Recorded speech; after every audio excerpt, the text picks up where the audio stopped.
All right, we are at flight level 530, and we are heading down to Ahmed National en route.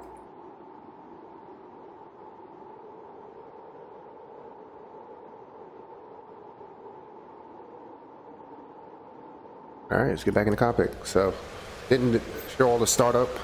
Don't need that.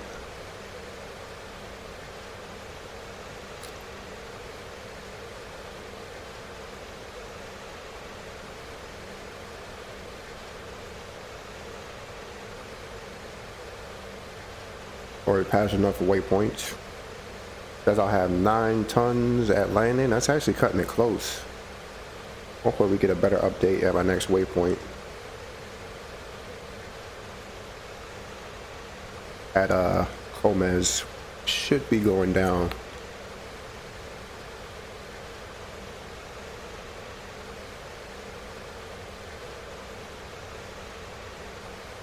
Yeah, this sheet is very, FSlabs done a really good job with this. You got the flight plan, ETA, when I would be at those points. In fact, if we did the points, the distance between the points, fuel on board, and fuel remaining at destination calculation. Pretty nice.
Yep. So, about to go through this list. So we're not just sitting here awkwardly staring at this one page. Let's see what the fuel is. 3 to 4. Well, still 9 tons. So, final reserves is, I'm gonna just have to land this once I get there. Really no wiggle room.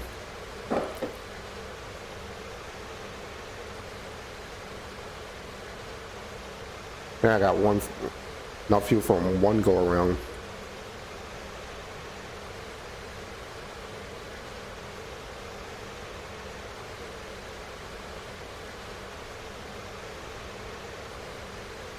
Got my V speeds.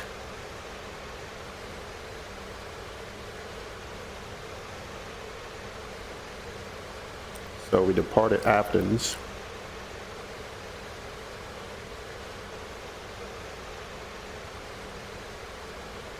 And we'll make our way down to the Gulf, Jeddah, Doha, get landing.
Lake 4 to 5 all looks good.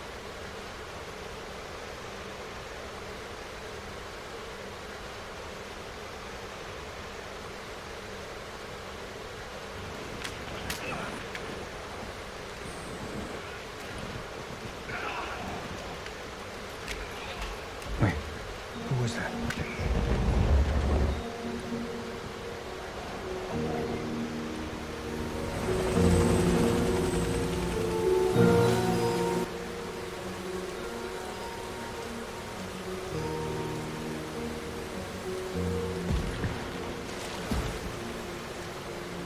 You wanted me. Here I am. Boy, Whatever Gotham needs me to be. I'm Batman. this just got complicated. Why so serious? Interesting.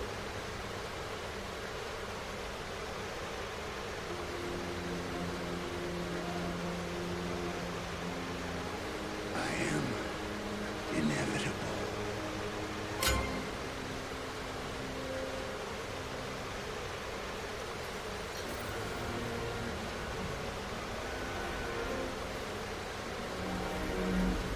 I'm vengeance.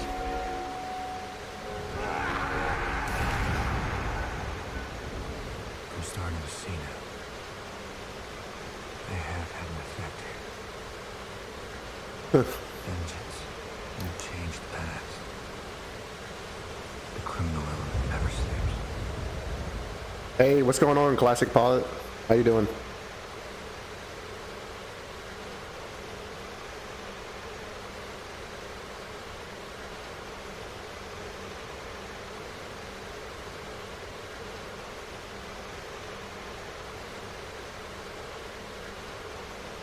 Just flying down to Ahmed from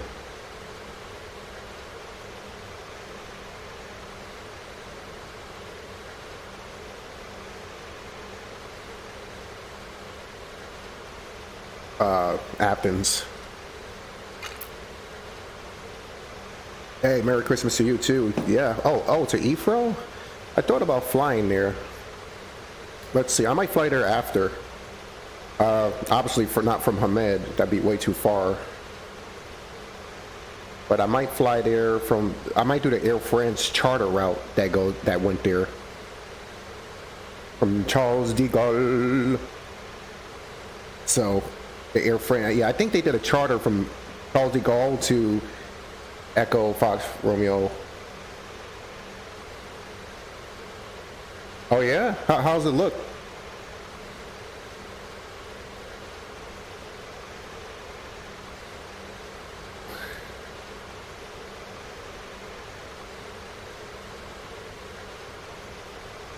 How's that look, man?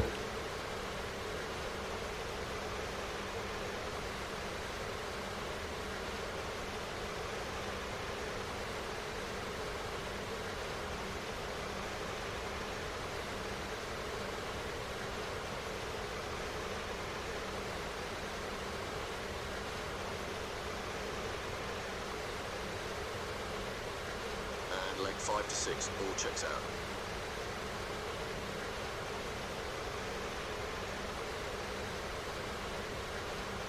Okay. Yeah, Air France, man. Hell yeah.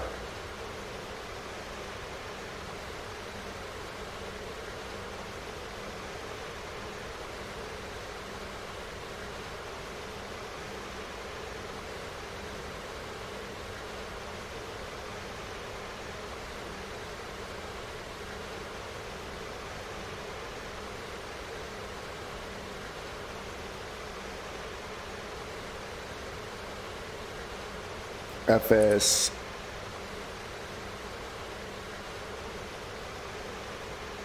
Oh, the Comet. Nice. Are you on VATSIM? The semi-VAT?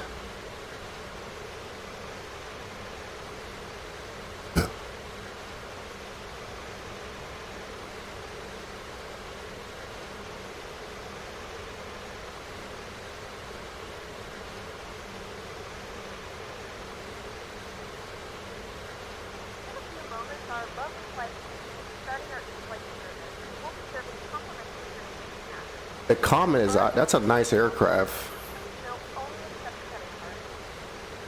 Very nice aircraft.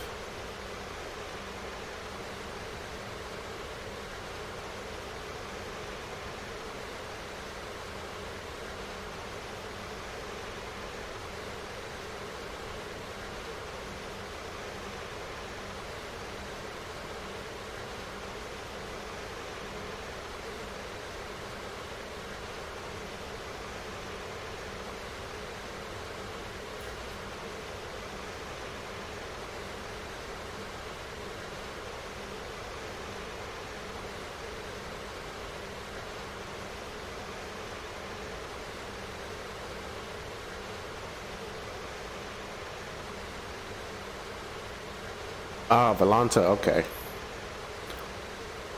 Yeah, I know earlier there was a lot of traffic on Brad Sim in that particular area, so that's why I was asking. Yep. Pretty sure that was the case.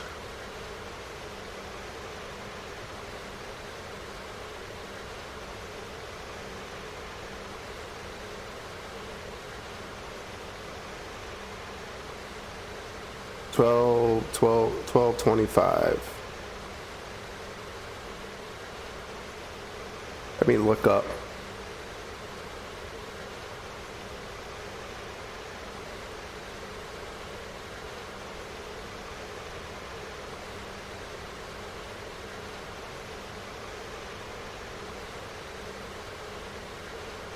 The Comet, huh?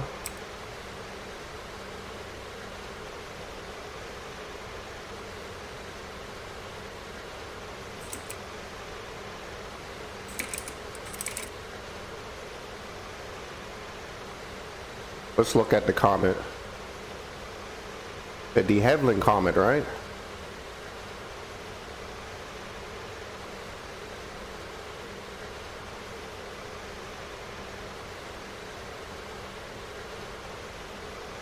About the first American jetliner as a part of the Boeing Marathon, and I'm preparing a video about the first Soviet Okay, that's jetliner. like 6 to 7. But I'll in check the that. process, I thought it would be fitting to make a video about the first jet airliner in the world.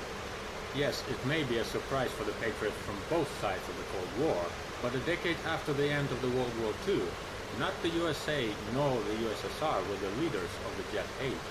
In those glorious times, both of them were falling behind the tribesmen of Sherlock Holmes and James Bond.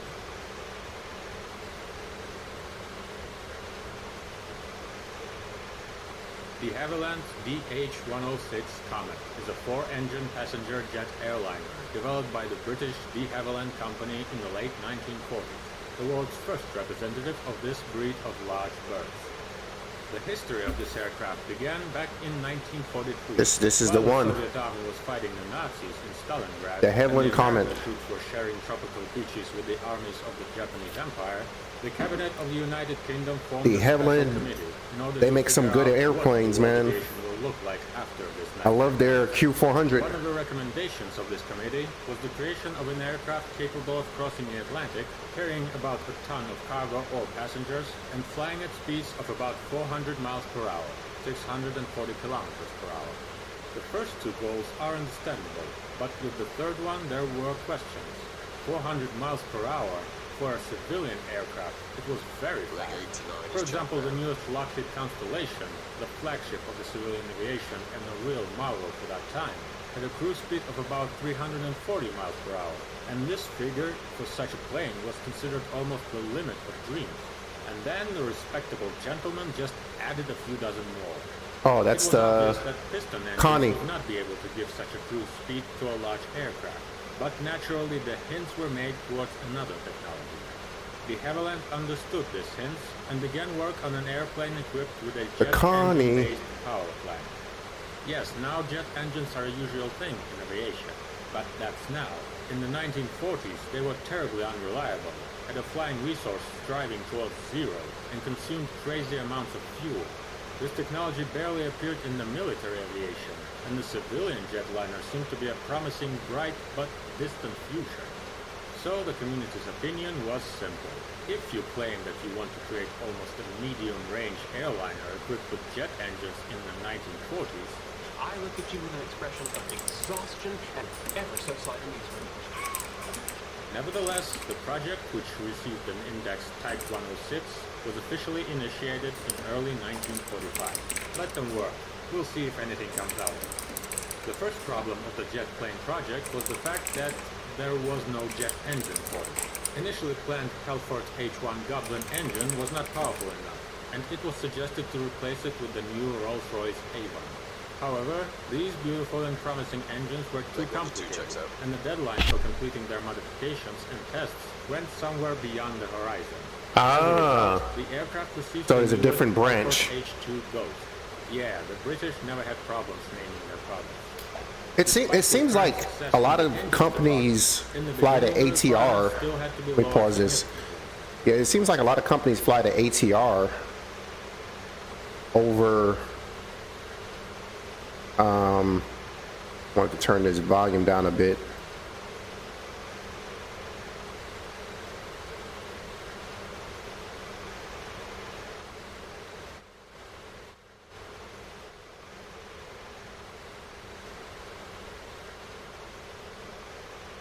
Thing's loud, even when I turned it down.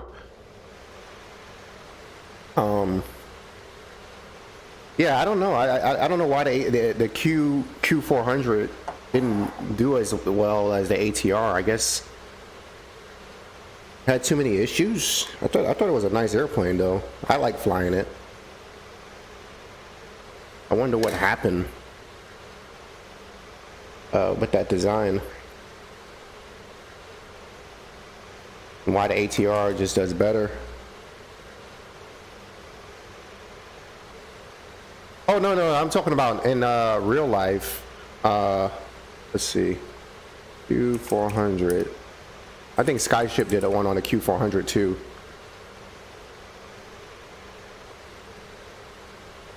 Yep, there it is.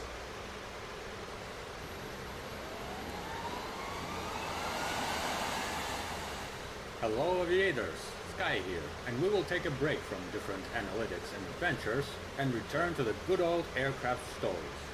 Today's story will not be about a legendary but departed veteran of the past, but about quite an active plane, which has been in service for decades and is not planning to give up the laurels of one of the best vehicles in its market.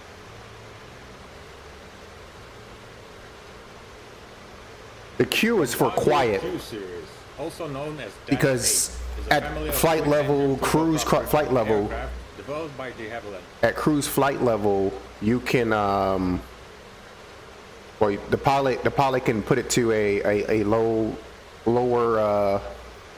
the propellers to a lower rating that makes them quieter but still outputs the same amount of power, something like that. Canada in the early 1980s. The family is made up of several generations of aircraft, Series 100, 200, 300, and of course the Series 400, which continues to be produced by Bombardier Corporation. As always, let's start from the beginning. In 1975, the de Havilland Canada Company launched into the sky its new 4-engine Dash 7 turboprop.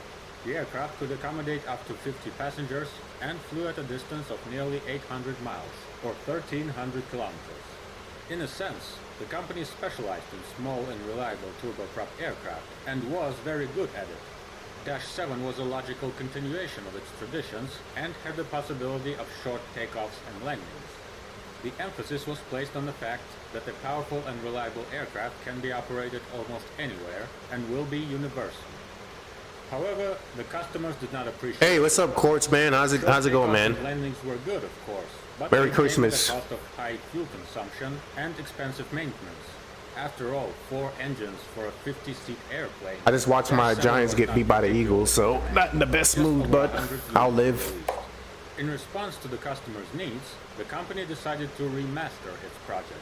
Short takeoffs and landings were rejected, while optimization of the basic design and new requirements reduced the number of engines, leaving only 2. In addition, by 1980, Pratt Whitney Canada had created a new turboprop engine of the PW100 series, far superior to the old PT6. Many elements of the wing, tail, landing gear and fuselage were preserved, although they underwent considerable redesign. The new engines received fairly large nacelles integrated into the straight wing. The cabin had a 2+2 layout, which was quite enough for medium-range flights of about 600 miles, or 1,000 kilometers. The new aircraft, called the DHC-8 or Dash 8, passed the rollout ceremony in April 1983, and in June made its maiden flight. A year later, the planes were already flying on regional lines. The basic Dash 8, which appeared in 1983 and was called Series 8-100, was made up of several modifications, different in their engine versions, masses and tasks, from the usual commercial flights to military missions. The Series 100 was a baby. It could accommodate 37 to 39 passengers and had a takeoff weight of up to 15 tons.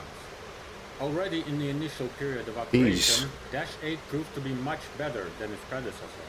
Cruise speed of the aircraft increased due to better aerodynamics, and due to the smaller number of engines, fuel consumption and maintenance costs had dropped significantly.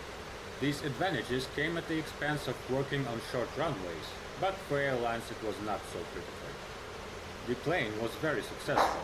In the 1980s, the airline market was developing rapidly, and the growing airlines, especially the regional ones, needed to update their fleets, which consisted mainly of obsolete aircraft built in the 1950s and 60s.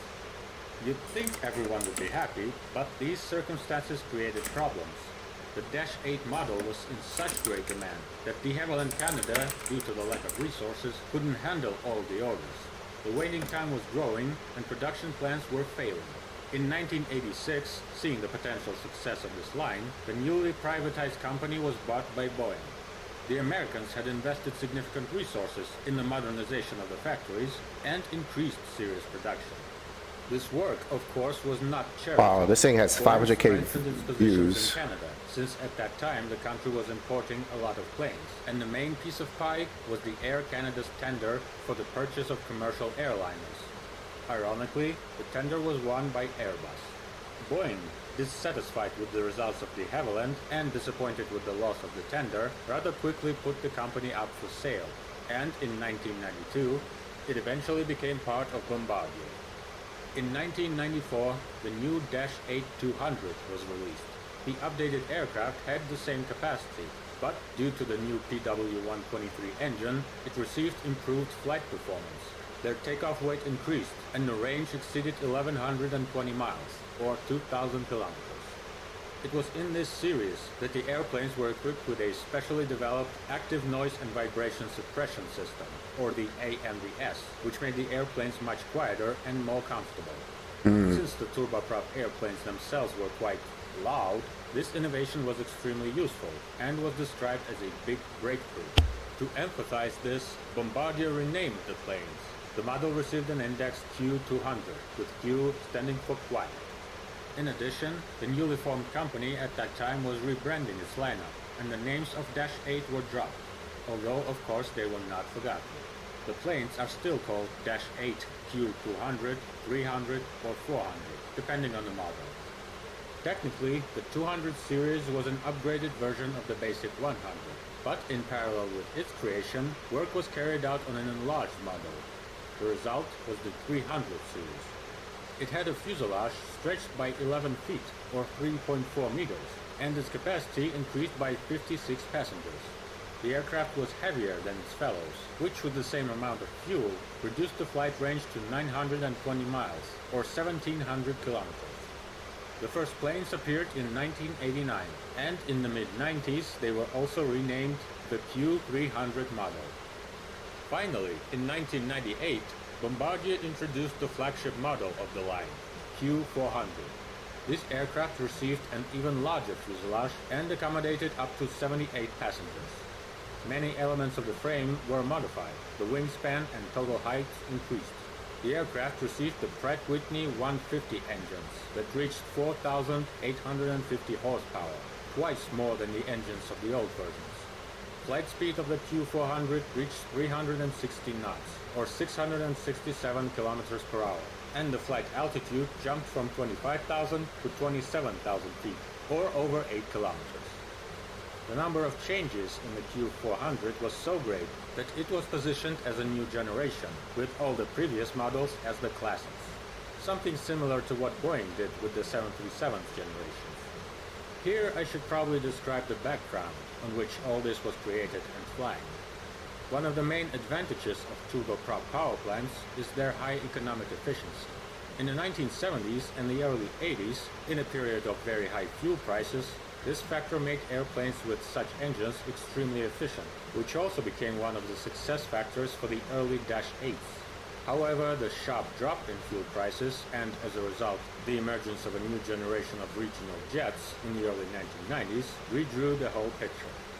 Jet planes are more expensive, consume more fuel and more demanding on infrastructure, but have better flight performance and are able to give the operators greater opportunities. For example, in speed, range, and comfort. This is one of the reasons why Boeing's prospects for the Dash 8 program in the early 1990s were revised, and by the beginning of the 2000s, demand had dropped to its lowest level. The Q400, in fact, was Bombardier's attempt to keep one of its main products competitive. But even with the updated aircraft, the future was unclear. Parallel production of the different planes' versions did not meet the requirements of this new time, especially for early models. Finally, it was decided that the production of the classic line will be stopped. The production of the Series 100 was closed in 2005. The Q200 and Q300 left the production lines in 2009. By that time, 671 aircraft of the classic series saw the skies. But soon, the fog had cleared. The economic crisis and a sharp rise of energy prices helped this family. Jet regional aircraft once again became too expensive to operate, and customers turned their attention back to turboprop engines. Seeing rising demand and increased requirements, Bombardier continued to upgrade its flagship and, in fact, the only family model, Q400. As part of the Q400X project, which was launched in 2007, it was planned to increase capacity to 86 to 90 passengers. The updated aircraft, which received the Q400 Next Gen Index, in addition to the increased capacity, received a new cabin, windows, and landing gear. The takeoff weight of the aircraft reached 67,000 pounds, or Wow. 30.5 tons. Really twice as heavy as the classic series aircraft. The flight resource was significantly increased, maintenance was optimized. The periods between standard forms of maintenance became, on average, 30% longer. The Q400 earned its place under the sun. The fact is that regional passenger routes are distinguished by a very unstable passenger traffic and short distances, often several hundred miles. According to Bombardier, flights on their airplanes remain profitable even with 30% of the cabin filled. On such routes, the airplanes often fly half empty, and taking into account the small distance and rather long periods at the airports, the advantages of flight speed are not critical. Something similar to the situation with a decrease in the speed of flight of jet airliners, but on the scale of regional traffic. Actually, in this division of efficiency zones, Bombardier positions two of its main commercial airliners. The Q400 are more efficient on low-loaded lines of small length, while the CRJ jets can operate on more loaded and long-distance routes. Over the entire period of operation, the aircraft of the family were participants in 25 accidents, 9 of which were serious accidents and disasters, with death of a total of 100 people. The most famous incident happened in summer of 2018 with the hijack of the Q400 of the Alaska Airlines group from the Seattle-Tacoma airport by the ground service worker. The plane performed a number of aerobatic figures and crashed on a small island near the city. The hijacker died, but he was alone on board. Yeah, that's what happens when a person with access to the aircraft falls out of balance. The reliability of the design and systems doesn't help here, unfortunately. In total, by 2018, more than 1,244 Dash 8 aircraft were delivered. About 600 of them are Q400s flying in fleets of several dozen airlines around the world. This is the story of the Canadian turboprop. Next time we will see who is its main competitor from the other side of the ocean. And for now, like the video, subscribe to the channel, and don't hijack airplanes. It's not as fun as it seems. Fast flights and soft landings to you.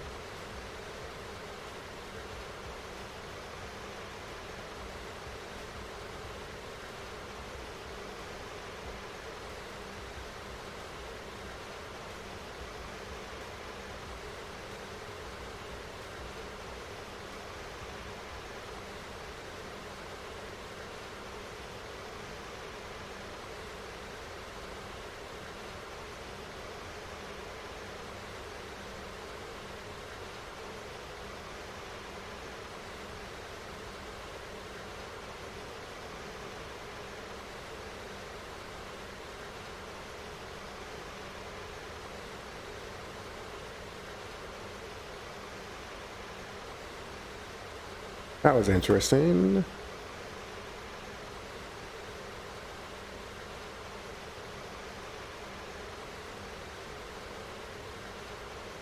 Hello aviators, how are you today? My name is Magnar Nordahl. I'm a captain and instructor on ATR aircraft. Last month, Maldivian received the first ATR 72s. More ATR aircraft are in order, and they will replace the company's aging de Havilland Canada Dash 8. This video is about the Dash 8, and we will start with the history of the company. De Havilland was a successful British aircraft manufacturing company. In 1928, they set up the Havilland Aircraft for Canada Limited in Toronto. The purpose was to build DH-60 Knot aircraft. Later on, the company built the DH-82 Tiger Knot, DH-82 Foxtrot, and during the Second World War, the Mosquito fighter glider. After the war, de Havilland Canada started to build their own designs. First came the Chipmunk, family trainer. First flown in 1946, it served with military and civilian operators all over the world. This one was used by the Royal Thai Air Force. Then followed a series of aircraft designed for short-field operations. First flown in 1957, the Beaver was a Bush airplane that could be equipped with wheels, skis or floats. It was powered by a Pratt & Whitney radial engine. The aircraft is still in service, and some of them are converted to feature a turboprop engine. The Otter was a larger development of the Beaver and was produced from 1951 to 1967. The first twin-engine aircraft was the Caribou. It was produced from 1958 to 1960.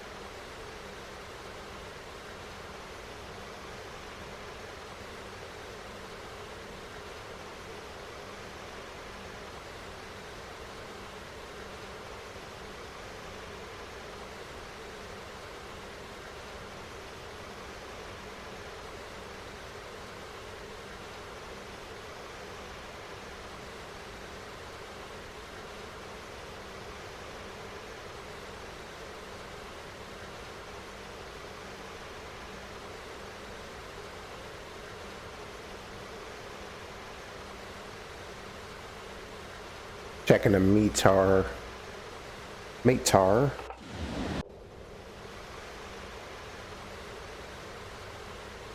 So outside, it's like inside this cockpit is a FPS killer. Outside, I'm like doing great on frames, 60 FPS, but inside the cockpit, I just get murdered. It's a murder.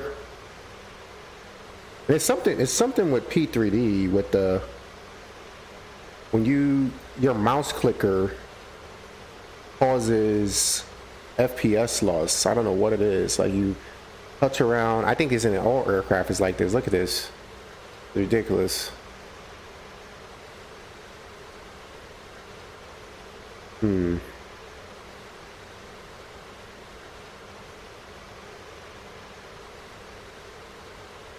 But when I take it off screen, right, now my FPS goes back up. So it's kind of weird that it's like that. But anyway, what we got here, we got 27 kilos on board. Like 4 to 5 all looks good.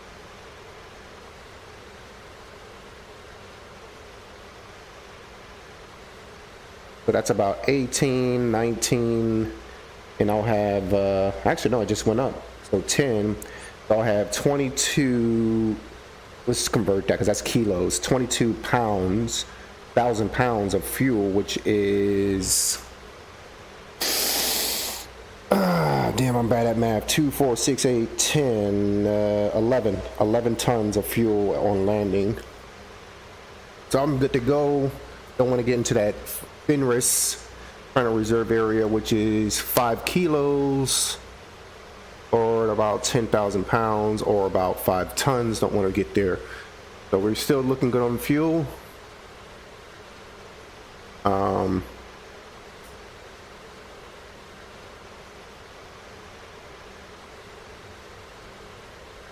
And we're at max cruise. Everything looks good on the panels. Do a little quick look at my gauges here. He looks good.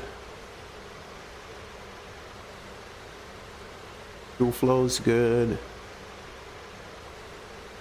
And look who forgot to start the timer. Me.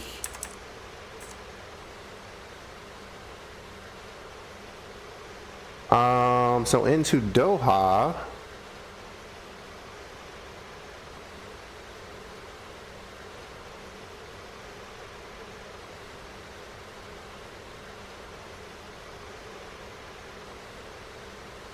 What is what are people doing into Doha? I'm the only one going to Doha. And I am going to use ILS. So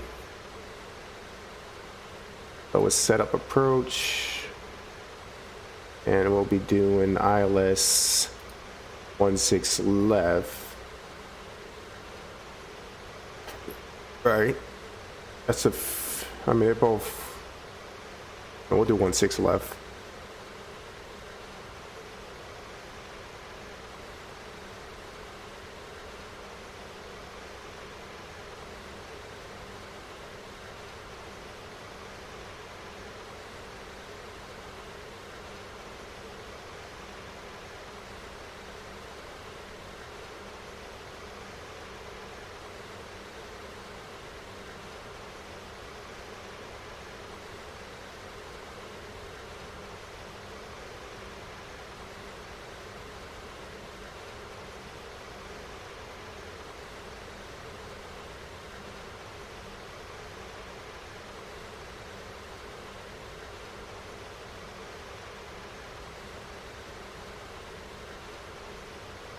Yeah, we want to intercept that Doha VOR. Once we're close enough. Decel won't be for a little bit. I say in another 20-30 minutes we'll be decelling back down to flight level. Subsonic flight levels.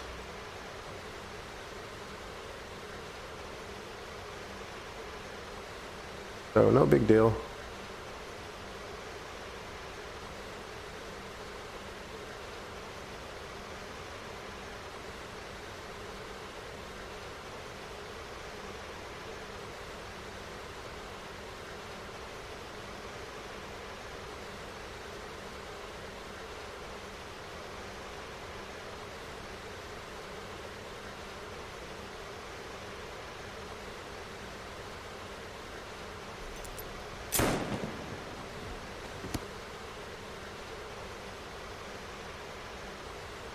People left on the streets are the sort that enjoy the chaos. Gotham's finest.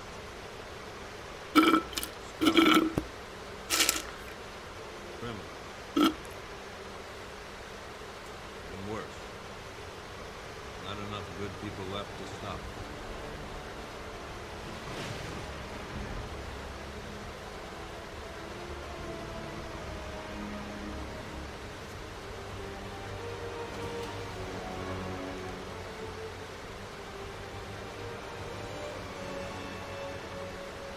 Oh, this is Arkham City. I'm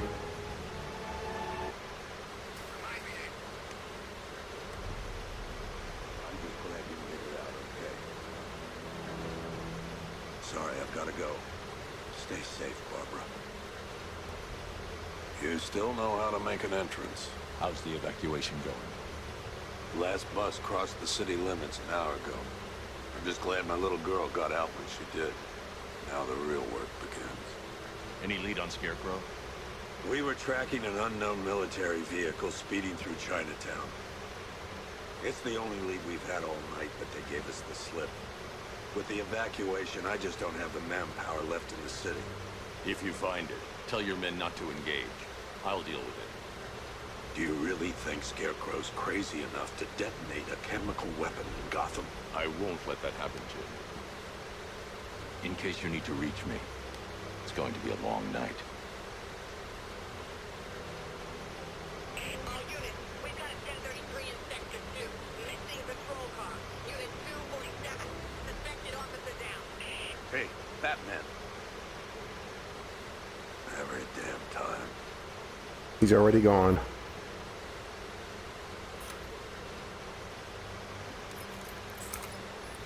Oracle, I need the location of Unit 247. Already working on it.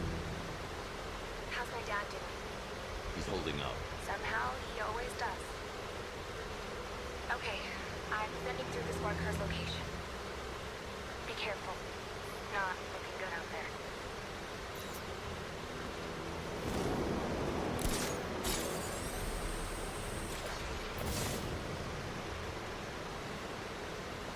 What's with all the rain? Suddenly Penguin going so stupid with that umbrella. No, please. This ain't your city anymore. You should have left with the others. You brought this on your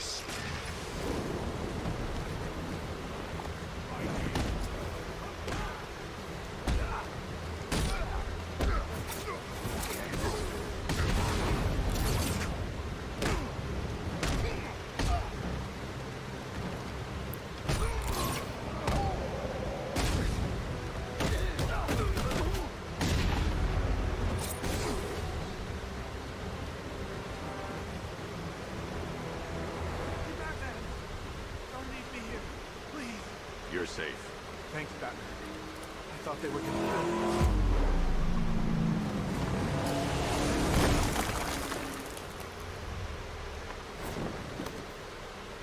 The city's overrun. We don't stand a chance. Stay here. I'll send someone to pick you up. What are you doing? Evening the odds.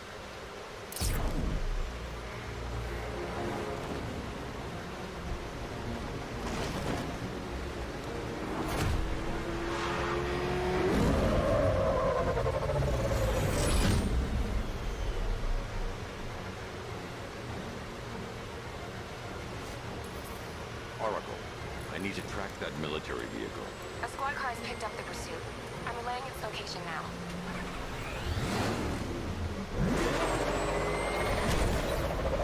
Call off your men, Jim. Golf Oscar 5-6, this is Commissioner Gordon. I'm calling off the pursuit. It's too dangerous. Sir, what the? They just fired an RPG at us! Who the hell are these guys? 5-6, pull back now. That's an order. Let Batman deal with this. 5-6 has taken a direct hit from an RPG. They're gone, sir. Jim, please, Batman, you've got to stop them. Don't worry, Jim. He's mine. Oh man, I gotta play this Arkham again. That takes care of the vehicle. I need to interrogate the driver and find out what he knows.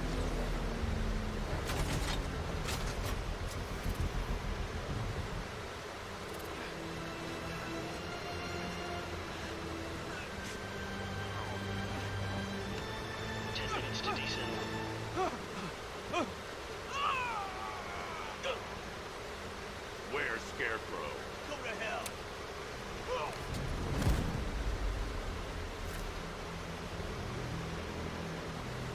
Where is he? I got nothing to say to you, Batman. Talk, or I'll crush every bone in your body. Okay, okay. She's working out of a penthouse in Chinatown. I swear that's all I know. If you're lying, I'll break the other one.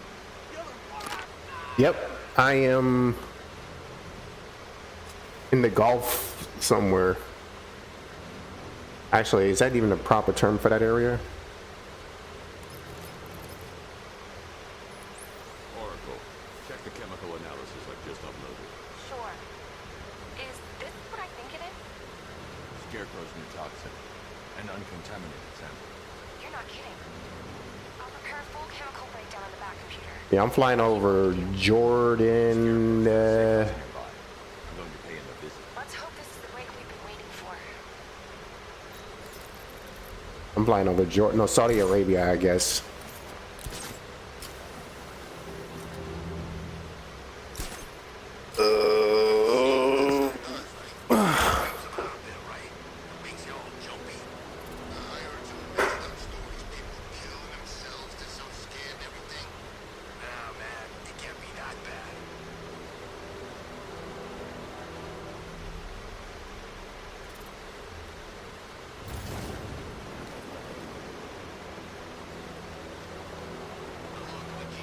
I gotta play this Arkham City again, man. I forgot how badass of a game this is.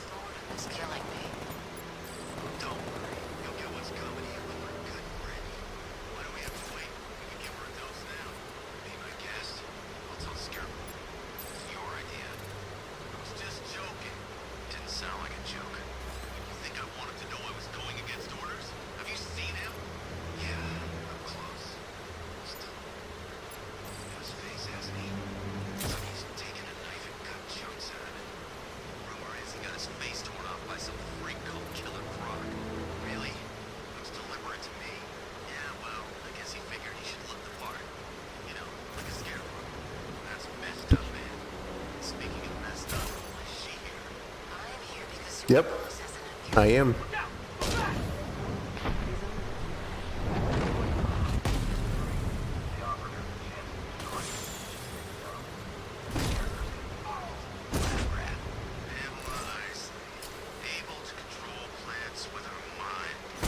Look who it is.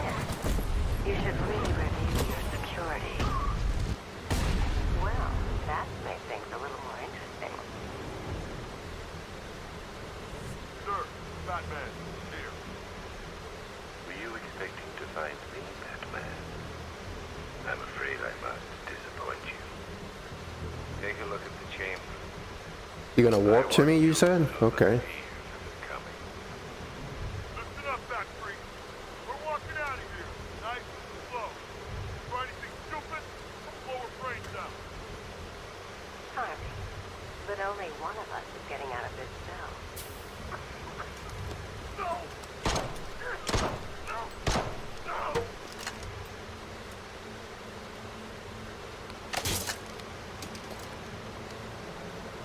Nothing like a little natural immunity.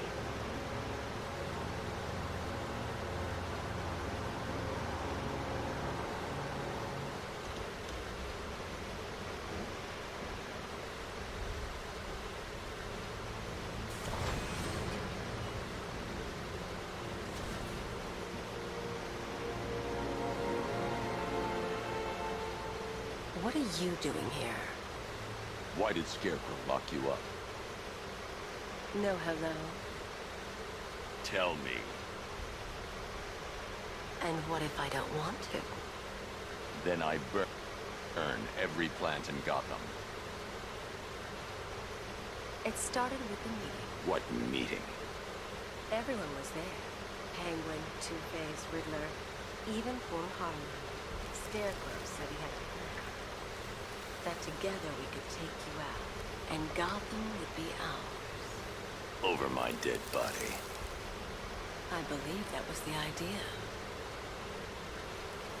I told him that I wasn't interested in his pathetic human games, and when I came to, I was locked up in that room. It's such a shame that his vile toxin has no effect on me. Nature always wins.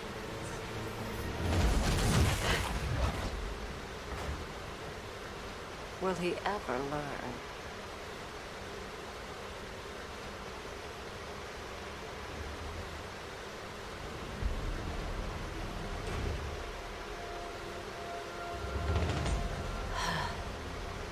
You're coming with me. You only had to ask. What's wrong? Oh, really? Slewing your plane. Interesting. I don't think you even show up as an observer, right? Target, sir. He's cornered. I don't, as a track. Are you sure it's him? Confirm, it's Batman.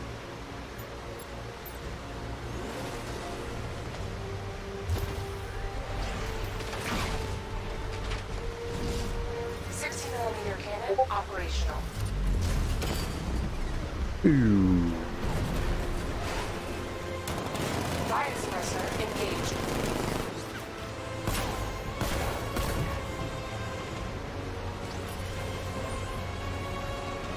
Batman, I spotted 6 more unmanned tanks moving to Chinatown. They'll be there any second.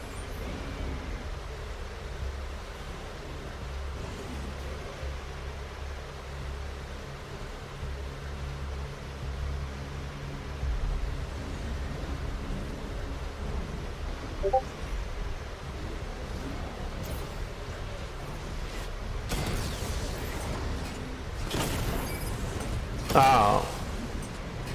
So now you can see it. You can see the model match now. That's good.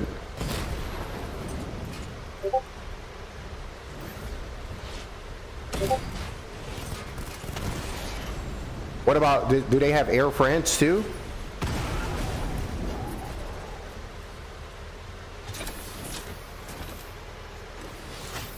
We need to leave. The master of understatement as ever.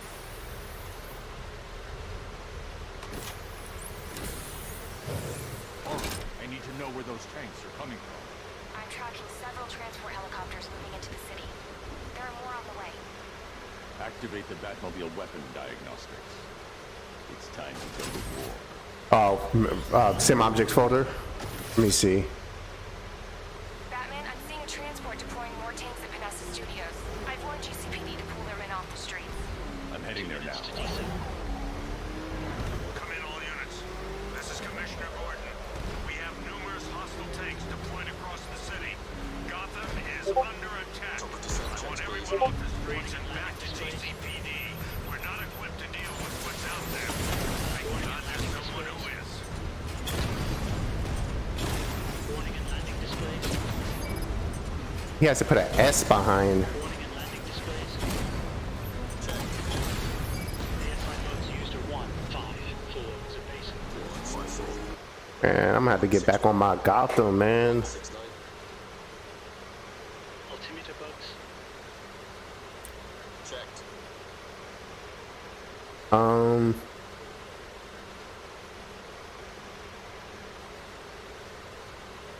They had to put a S. You had to put an S behind the parking code. Interesting. Huh? And leg 5 to 6, all checks out. ATC parking code. Codes. Ah. Interesting.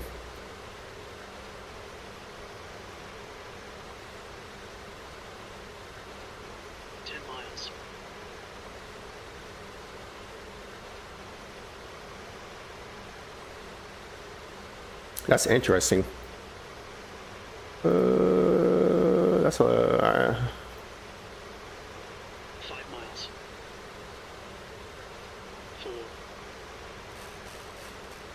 3. starting this, our descent here. 2. 1. Decel. Decel. Throttle's back to 18 degrees, please. Throttling now.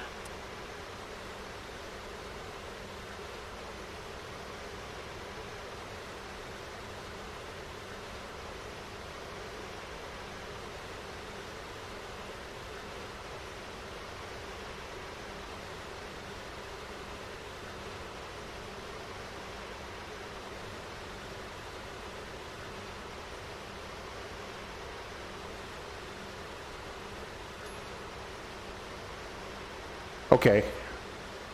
See you then. ATC codes.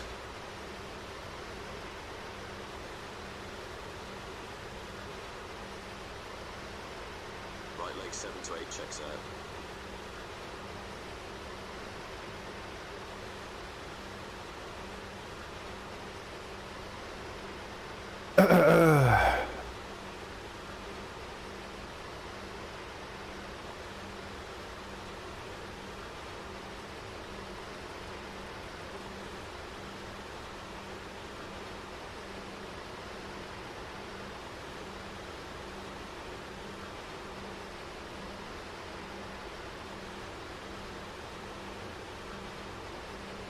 What the hell is going on?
Coming up on Mach 1.5, we'll take the second stage of throttling now. Coming back to 32 degrees.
Leg 8 to 9 is checked now.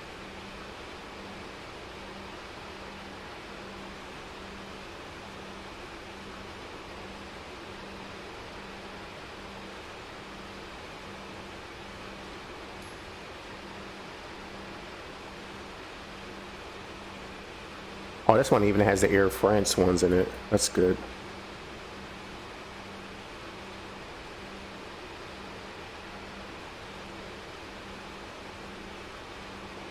That's our Matar.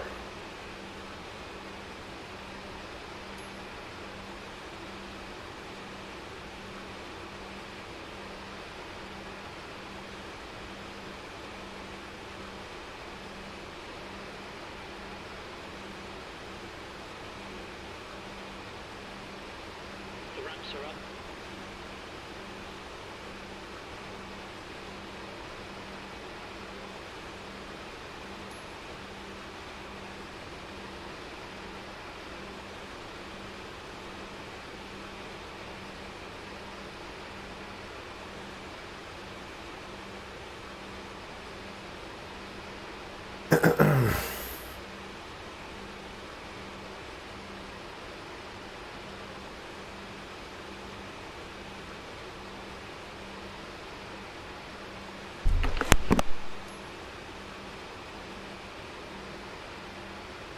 Leg 1 to 2 checks out.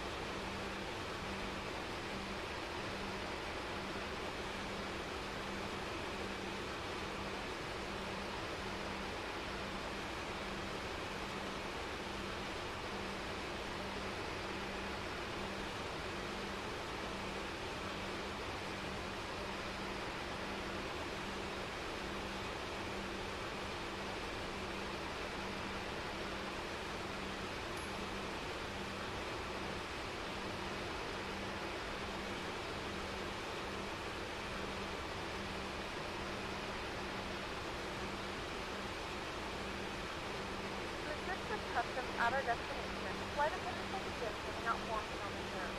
Please review and complete these forms and use them with you for presentation upon arrival.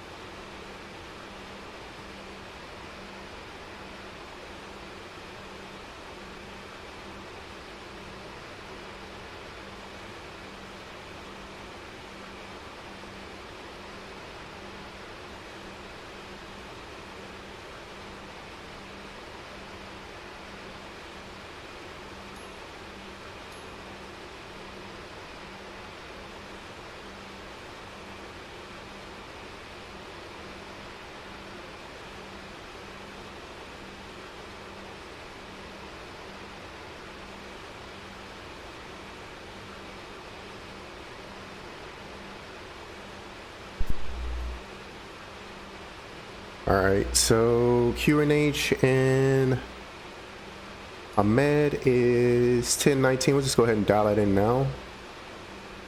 340 for 330 with a prime 1018 is set, and I've got 55.3. The fuel is still moving forward. Can I do a circle to land at this airport?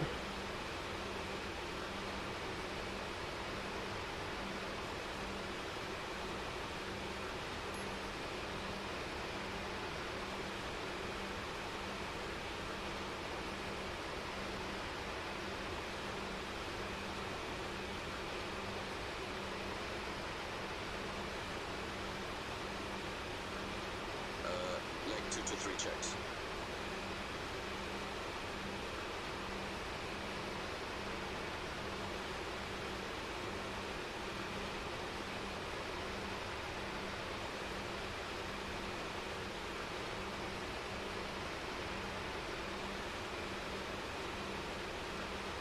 All right.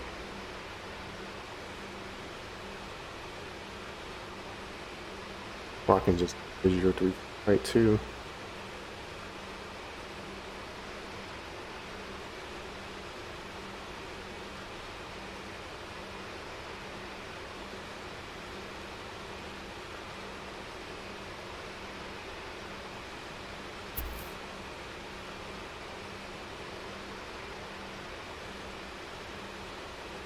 Mach 1. Mach 1 check.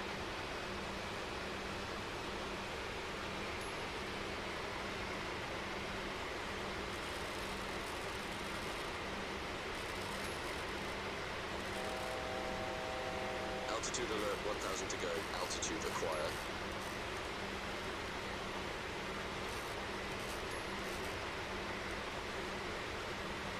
%, please. 86% is cutting the ice and demist. They're all on. The diesel descent checklist is complete. The fuel has stopped at 55%.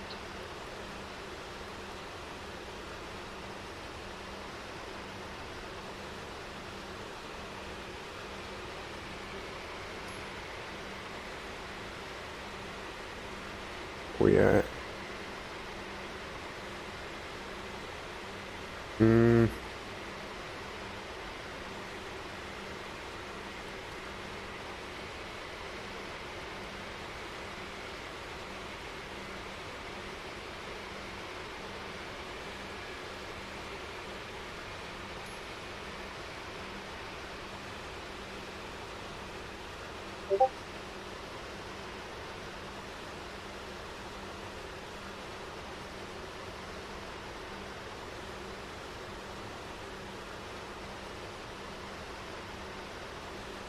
There's a Concorde at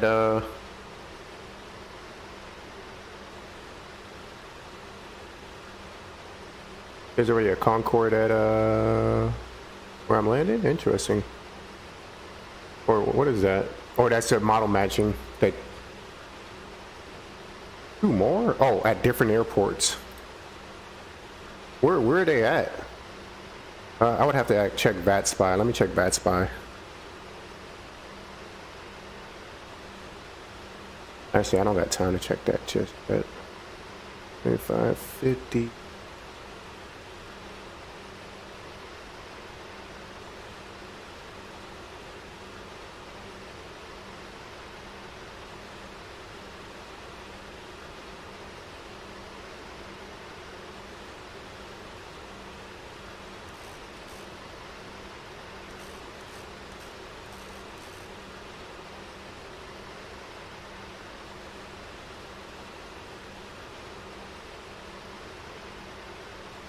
Yeah, I saw that one. That screenshot looks like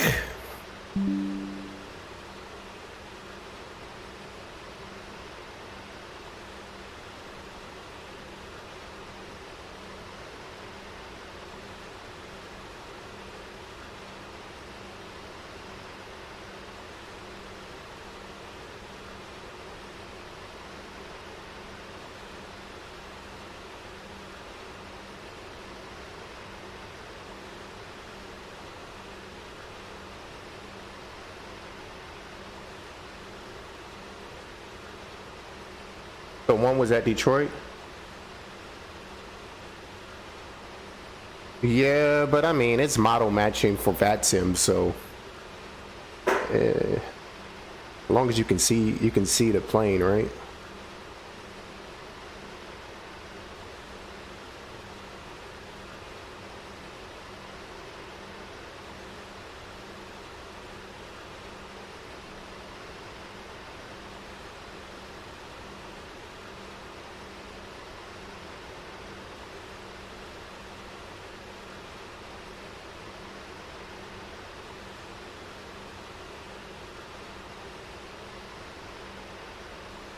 Like 4 to 5 all looks good.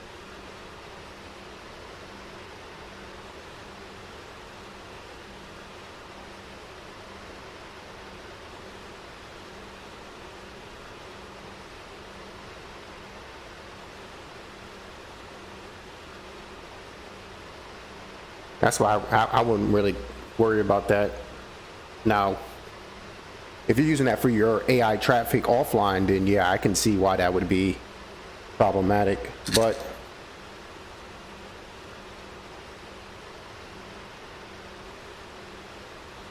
all right, let's continue. We continue our descent here in a little bit.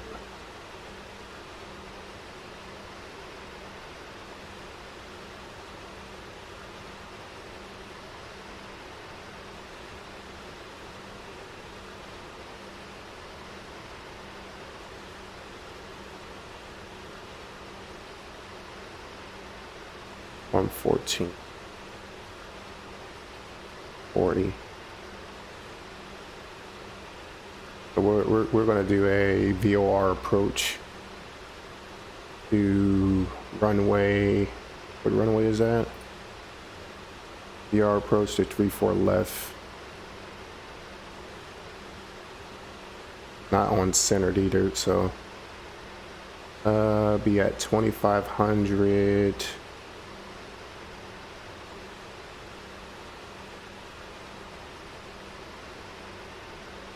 Now let's continue our descent.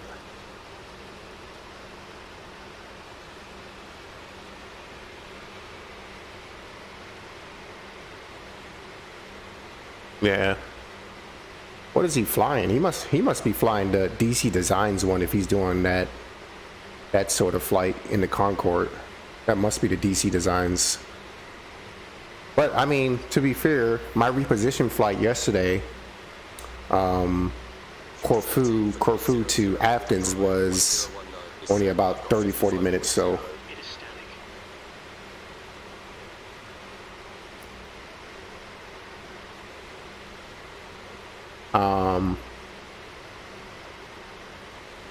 I'd be surprised it takes that long, but he is going to be subsonic. All right, so our next speed will be 250.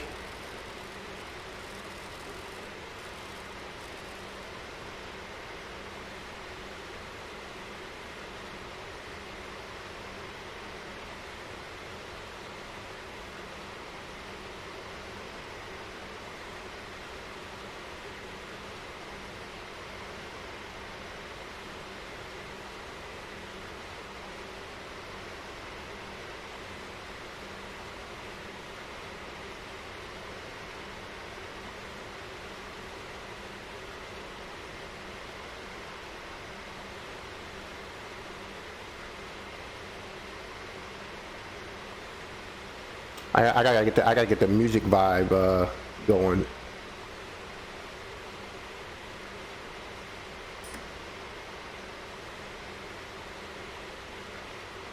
For the location I'm going.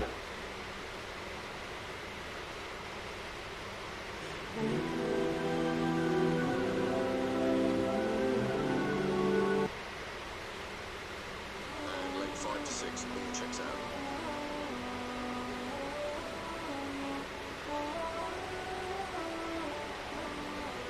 Gotta get that vibe going, sports.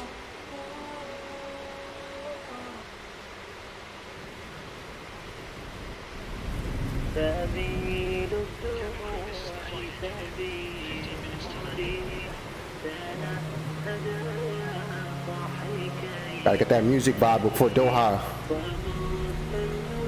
Hey, hey, hey.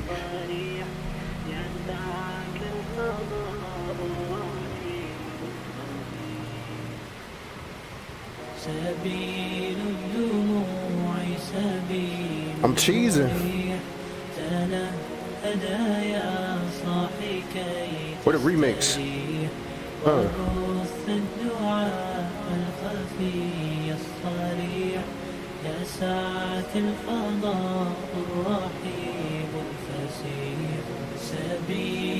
Vibe check.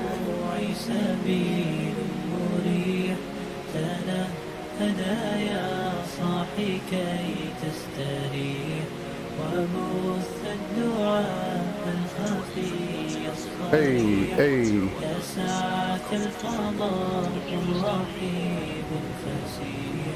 فبالله كم تستطب الغرور وتبرأ جروح الكثير الجريح وينشط ذاك السقيم العليم وقد كان بالسكم دهرا. But you know what? We're looking for a more upbeat one. That's kind of to go to sleep music.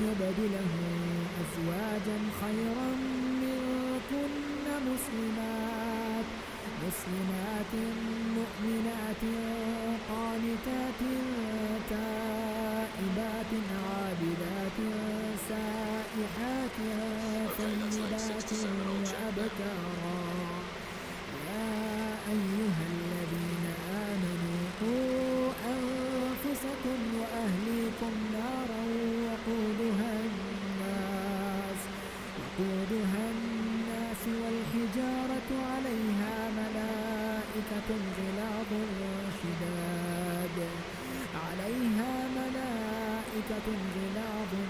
شداد لا يعصون الله ما أمرهم ويفعلون ما يؤمرون. يا أيها الذين كفروا لا تعتذروا اليوم إنما تجزون ما كنتم تعملون.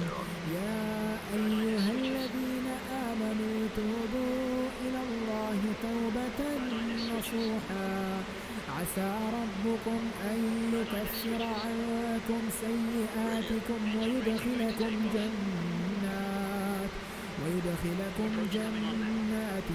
تجري من تحتها. All right, ain't no jump to this. Ain't no jump to that.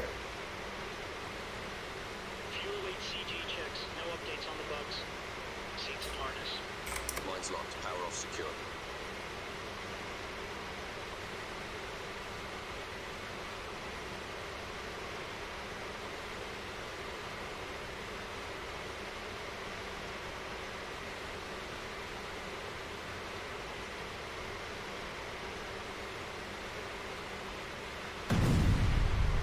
That's all I want to say. Alhamdulillah. God give me everything. Alhamdulillah. I know you got this. You don't like this. Alhamdulillah. Alhamdulillah. Here we go.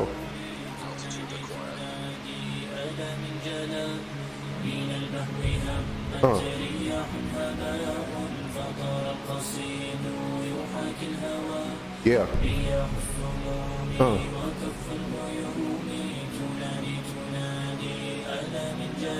Hey.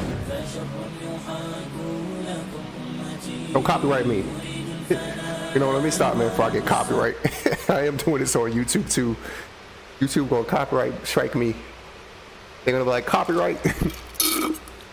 Don't copyright me. It was only like 5 seconds. Let's go back to the old synth wave.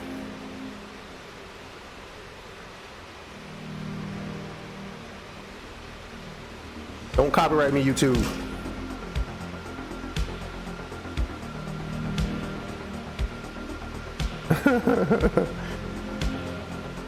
I don't know if the other music was copyrighted. Oh, okay. It's got that vibe to it. Like a pink car, in a pink suit, in a pink tie, in a pink boots. Wait, pause, black shoes. Ooh.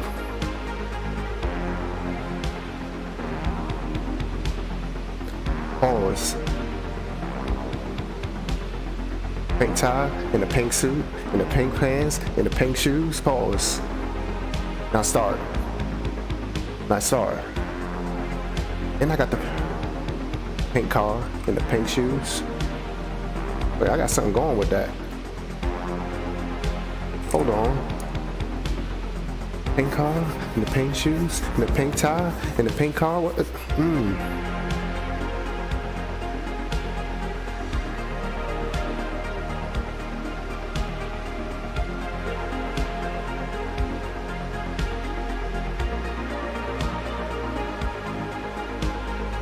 We're in the pink of a. That's how they rap today. We're in the pink of the. We're in the.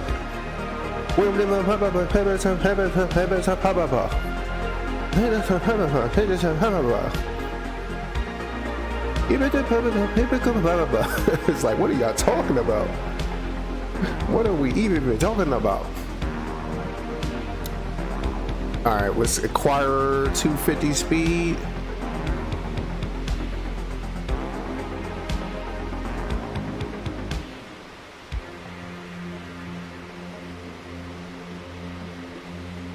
It's like when you touch any switch in the cockpit, it starts lagging. Okay. We are slowing down to 250. Visor will go down at 270. Nose will go down at 250. And we'll begin our descent to $5 million.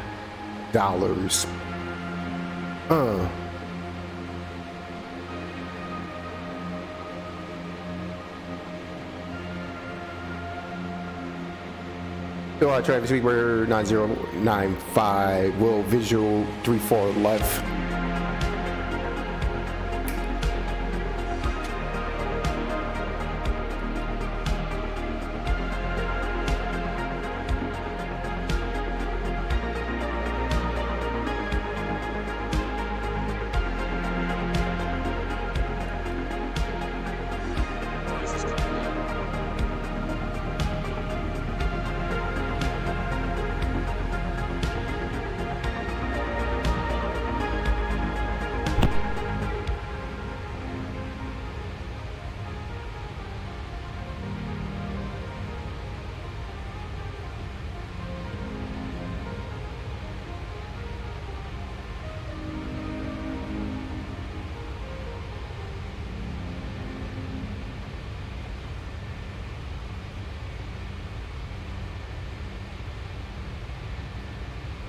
Through 10, 50 with a prime 1019 is set, and I've got 53.4. It is static.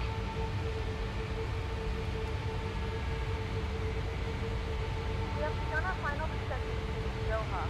Flight attendants and passengers have been flight extract one final time. There is a simple ceremony and a full upright position. Please also report any carry-on items, either the dispatch box or extra. Please complete all Wi-Fi related tasks and stow any larger electronics.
I think you spawned at the wrong Doha.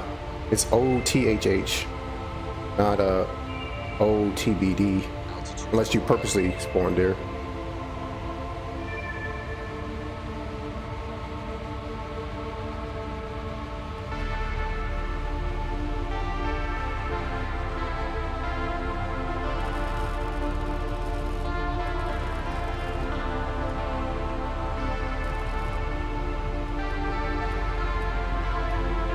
Can they say cloudy here? I can't see shit.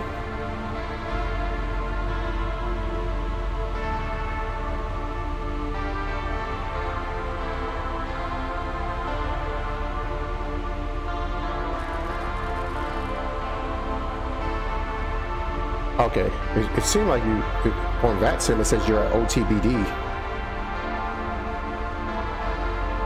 Guess that's just a mistake then. Are you FD82?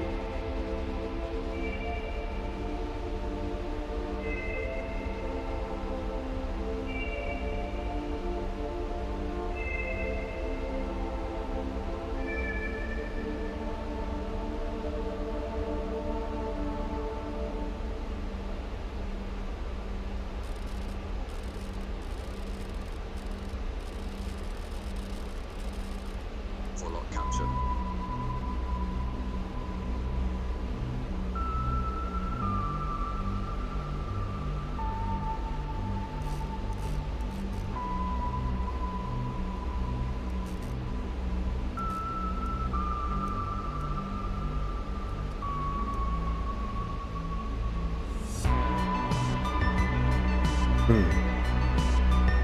I'm kind of high.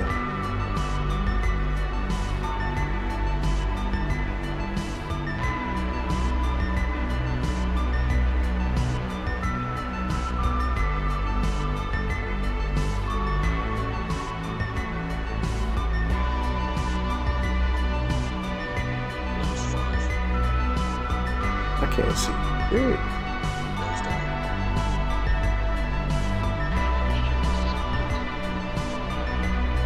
Hold on, let's turn off music. Can't see. Is it like a haze or something?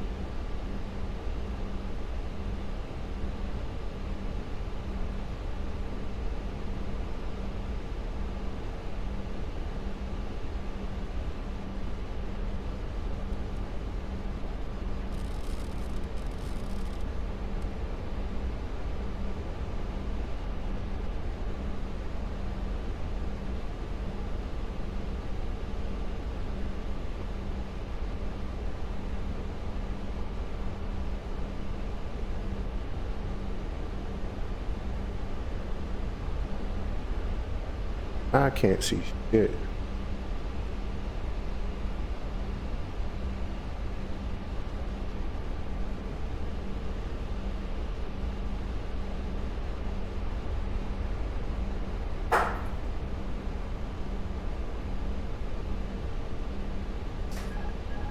Okay, I got runway.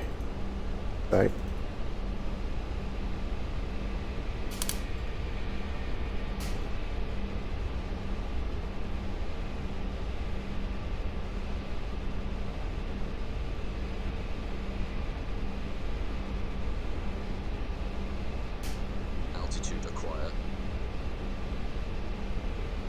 All traffic, Speedbird 9095, runway 34 right. Radio altimeters are active.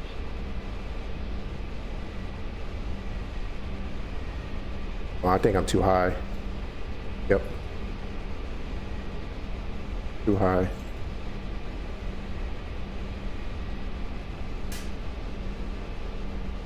Yep, going around.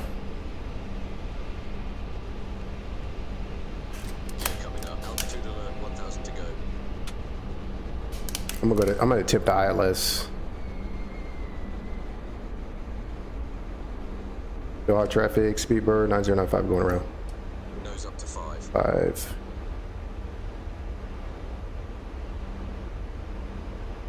What's my fuel at?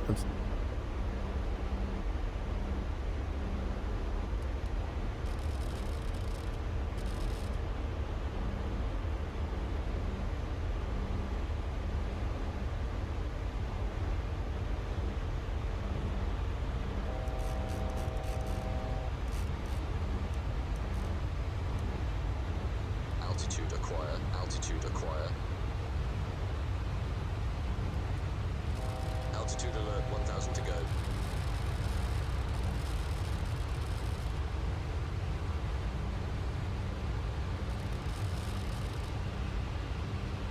Super hazy. I'm gonna attempt the ILS.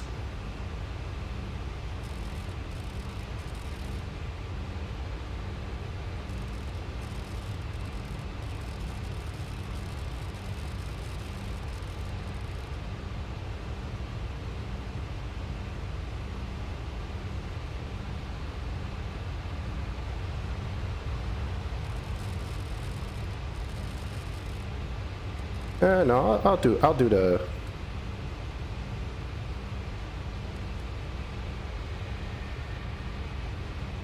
same approach. Getting killed on frames. Like smoked.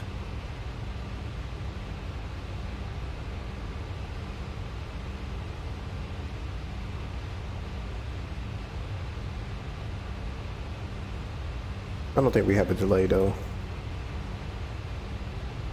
Make sure I just get down to flight level. Oh.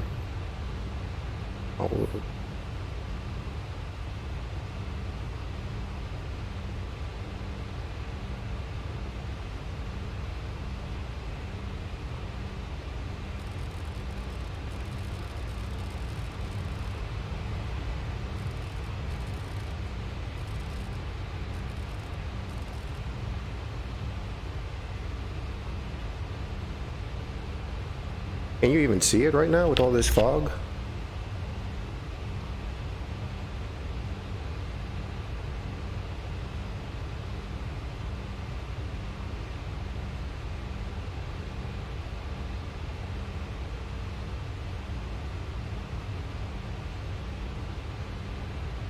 I did not set my MDA.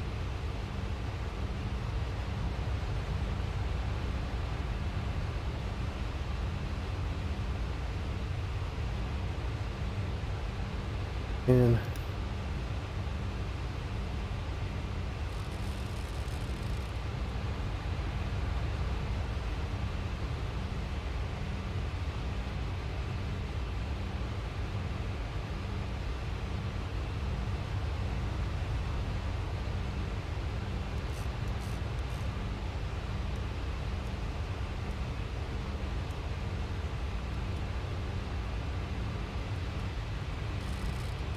XP.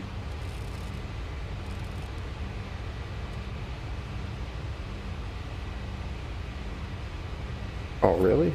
Black smoke. Yeah, you gotta show me that. Pretty cool. Doha traffic. It's not Doha, it's Hamed.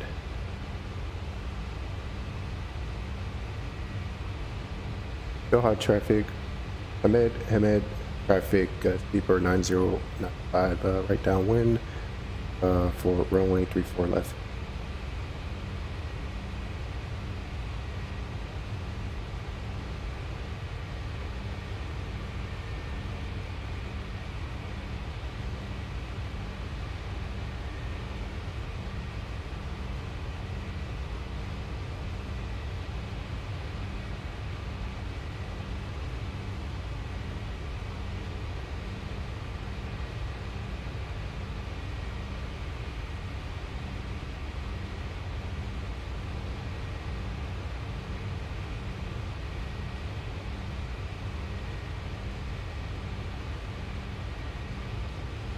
What's your ETA? What's your ETA? Your ETA.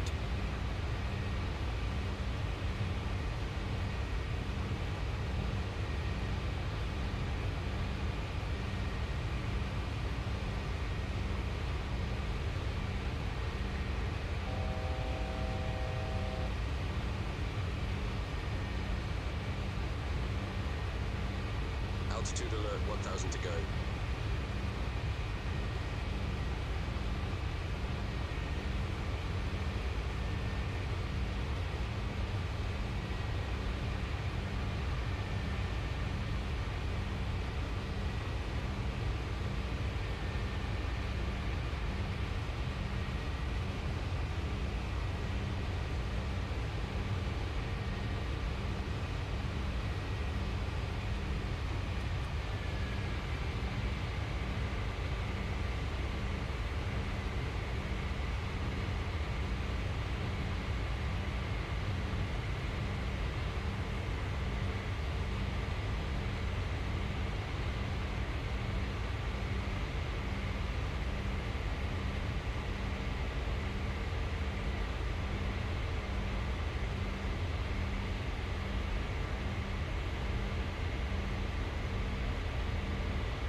Altitude acquire.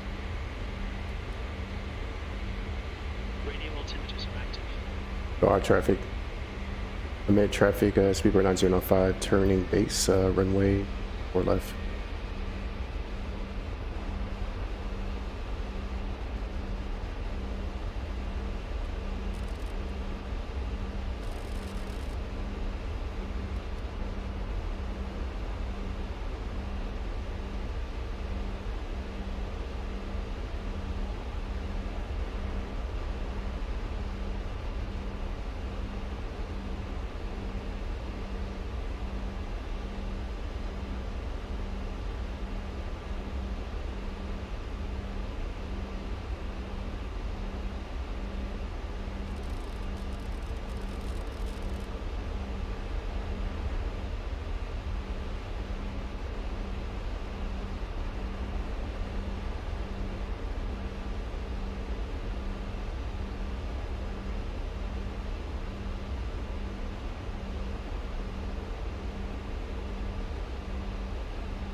Okay.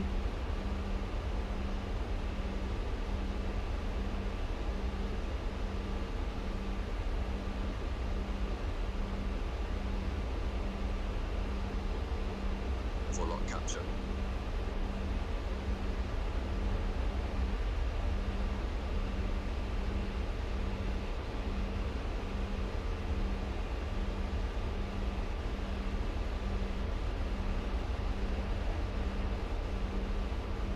All right, so we are on final 7 miles. I'll be autopilot off.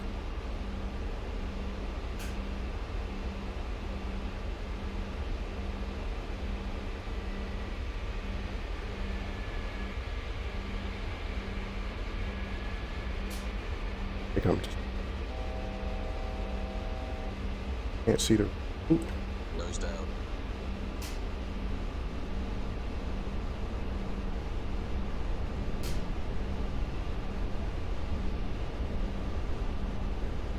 If I miss it this time, I'm just going to shoot the ILS.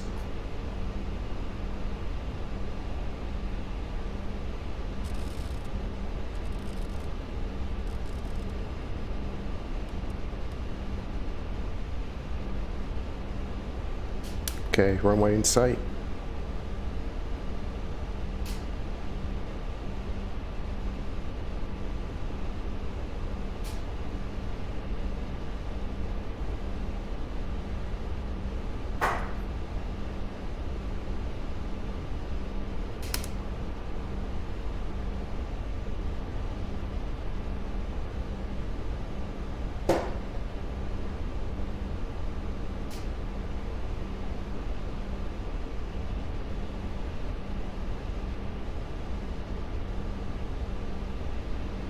Got 4 whites. Gotta get down. Yeah, I'm to the left. Okay. Because that BOR's to the left, so I gotta adjust. 5 greens. Go around altitude is set. 800 feet. Oof. Still a bit high.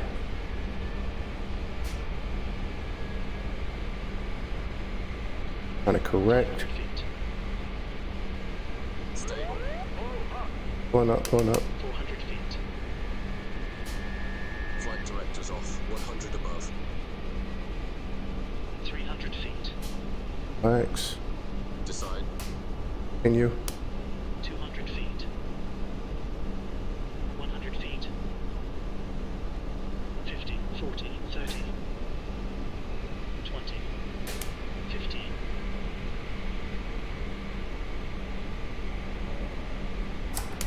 Reverses in the race. Come on, reverse. Why is my reverses always working? This is the second time this happened.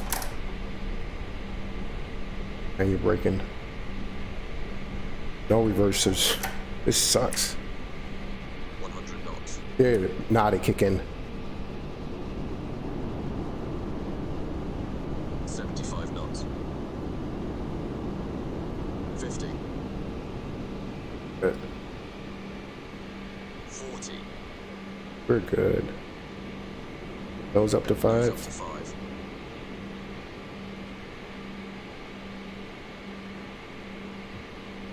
Gentlemen, welcome to Doha. The local time is 4:26 p.m.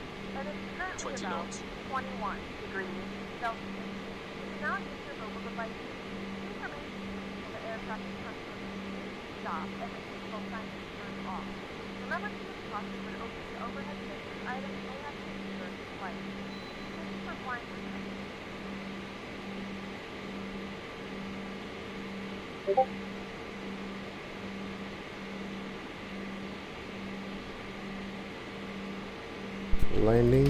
Landing was neg 195, 1.6 G. Landing speed is 154 knots. What are we doing on that? That was like a really low frame landing. Yeah, thanks. Yeah, why was it so hazy on mines?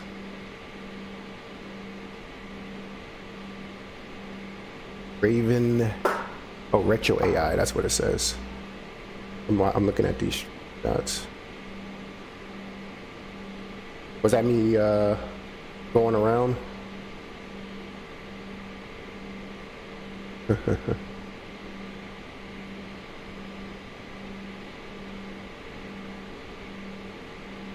I see. I'm looking at your screenshots. Oh, it does have black smoke. Interesting.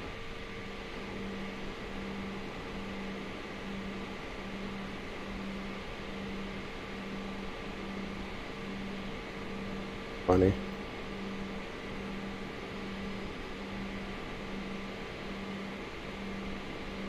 Whew.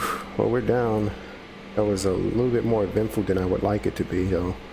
Did he do the after landing checks? I didn't hear him rumming those off.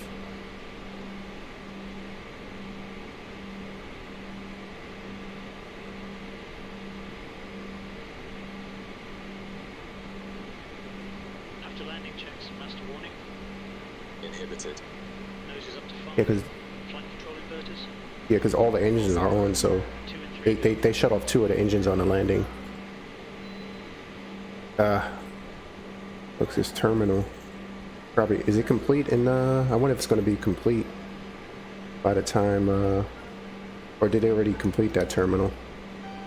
Are we shutting down 2 engines?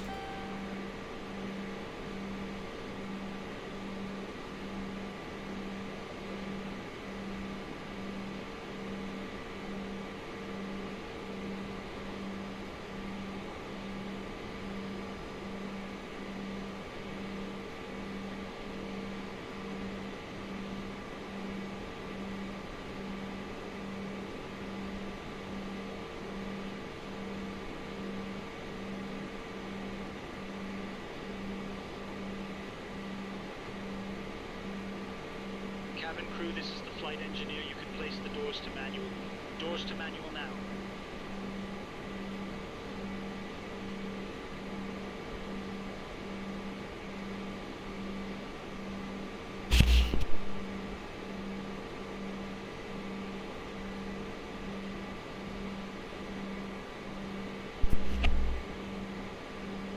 Ah, really? You had a good shot and it got overridden.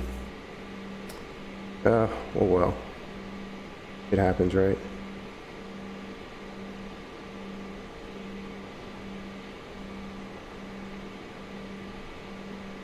It's just such a shitty weather, man. Look how drab it looks.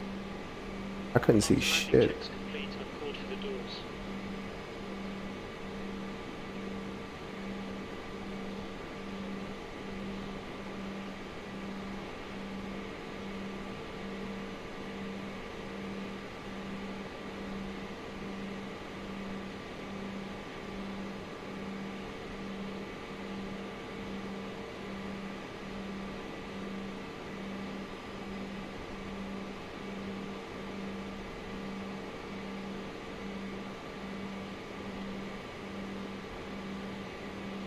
If I didn't have visibility, I was gonna have to go around the other side and use the ILS. So luckily I didn't have to do that. But for some reason, SODI 1.8 reinstalled itself. I don't know what the fuck's going on. I just want to uninstalled it.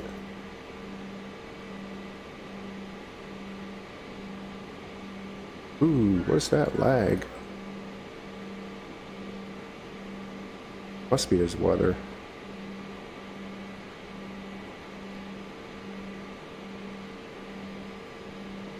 Nose coming up. Nose coming up. Parking checklist. Visor coming up. Center park lights transparencies. They're all off now. Visor nose is up and locked. Shutting down number 1 engine.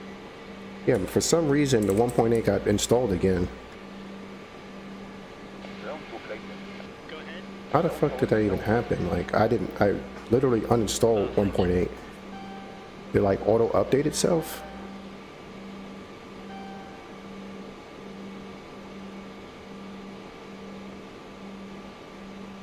Shutting down number 4.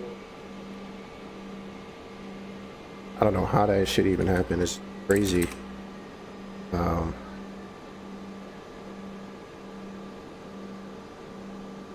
I was sure I didn't.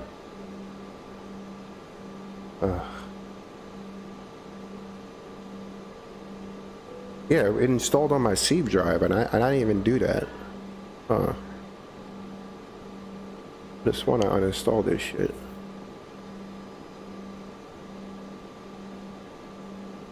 Really? Well, I don't have that fucking problem. It keeps installing, and then I don't know.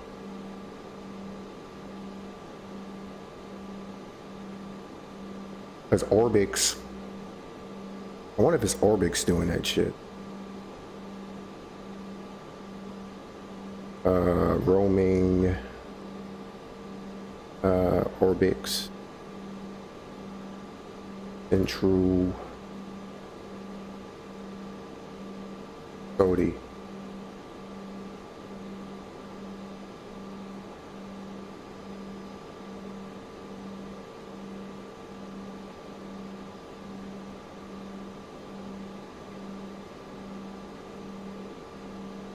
Yeah, it's 2 of these motherfuckers. Like, why did it install? It has its own DLL in here too, which is kind of problematic.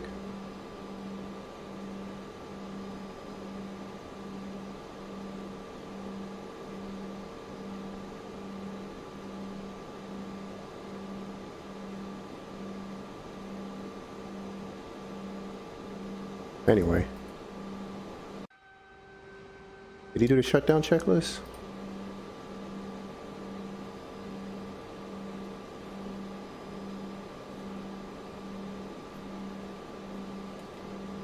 Alright, I'm gonna grab something to eat. I will be back. I don't know if I'll stream again. But we're here. It's drab-ass airport. Why is it so... I couldn't see. Is that like actual haze that's going on? How's it look on your sim? It's like super hazy for some reason.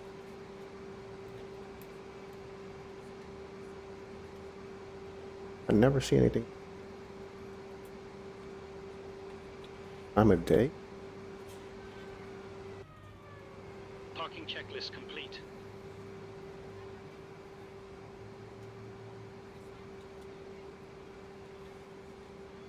Okay, so maybe that's it.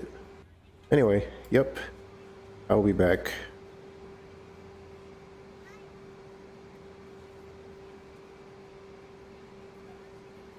All right.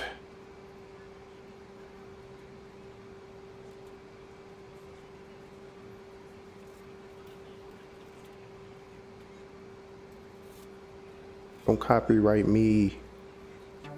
Don't give me copyright strikes, YouTube. Fair use, fair use, fair use, fair use, fair use.